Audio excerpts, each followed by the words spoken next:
I'm going to do a quick run through to show you some things maybe we didn't quite clear up in class. The first problem in your homework, you're asked to identify each x value at which any absolute extreme value occurs. That means we're looking for a maximum, we're looking for a minimum, the highest maximum and the lowest minimum. I hope you can see that this function, I didn't write it in, h of x, has a maximum, a global maximum, you could also say an absolute maximum, at x equals c sub 2. You could also say on the closed interval of a to b, h has a minimum, I said maximum, I screwed that up, sorry. On the closed interval a to b, h has a absolute minimum at x equals c2. If we want to find the maximum, the absolute maximum, the global maximum of h of x on the closed interval a to b, we simply look for the highest output. That occurs at b.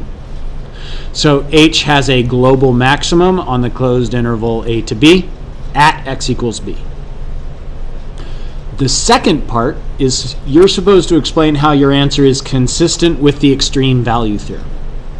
That doesn't say does the extreme value theorem apply, it just explain how the extreme value theorem shows this is correct or if something's broken.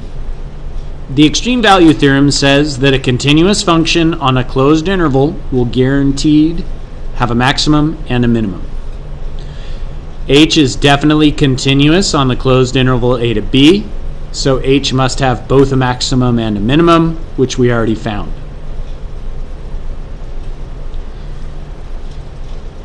This is number 7. We're told this is a graph of f of x.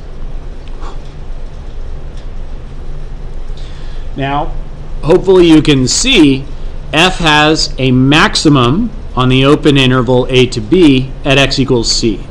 We can't tell the y value, but we can still see that f has a maximum and highest y value at c. What's the lowest y value that f gets to on the interval a to b? Weirdly enough, it doesn't have a minimum. As we choose inputs closer and closer to b or closer and closer to a, f gets closer and closer to whatever height this is. But because we're not talking about a closed interval, well, f gets lower and lower and lower, never quite gets to the y value denoted by this open circle. So f has no minimum. So what about that second part? How is this consistent with the extreme value theorem? Well, since f is not defined on a closed interval a to b, even though f is continuous, it wasn't guaranteed that f had both a maximum and a minimum. So that is consistent with the extreme value theorem. I'm going to jump to finding extreme values on an interval and where they occur.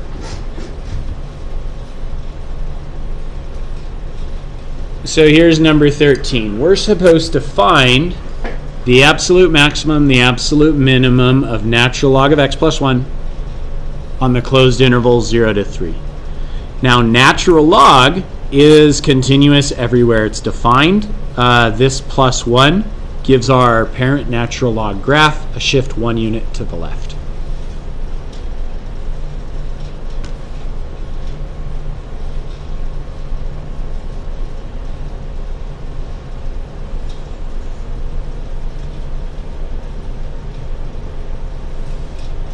So we're looking at a graph like this. If you knew that graph, it's pretty obvious this is a continuous differentiable function, especially on the closed interval 0 to 3. That's the first thing I'm going to start with.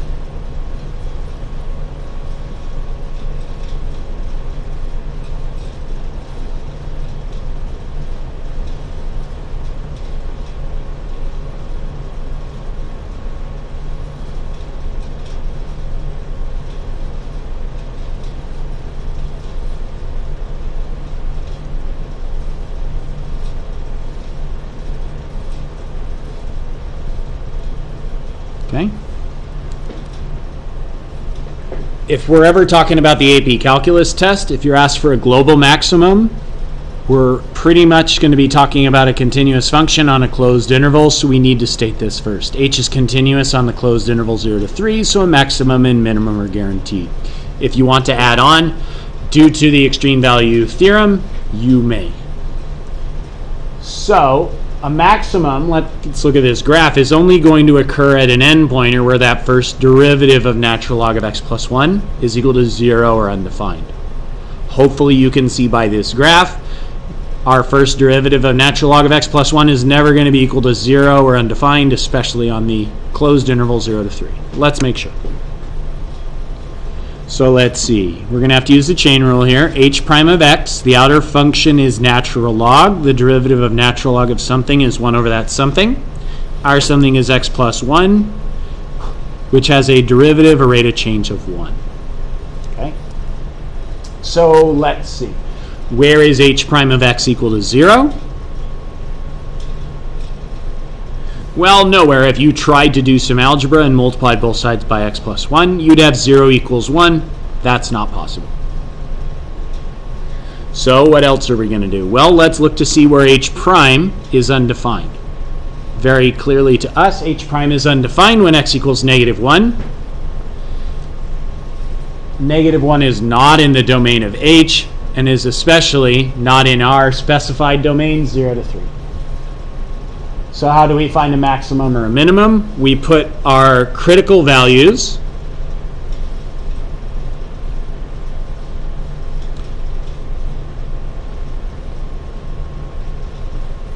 by the way, h has no critical values.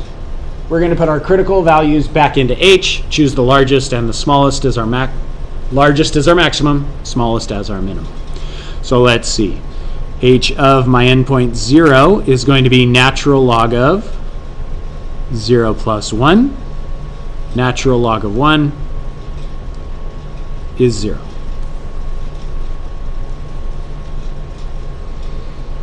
H of 3 is equal to the natural log of 3 plus 1.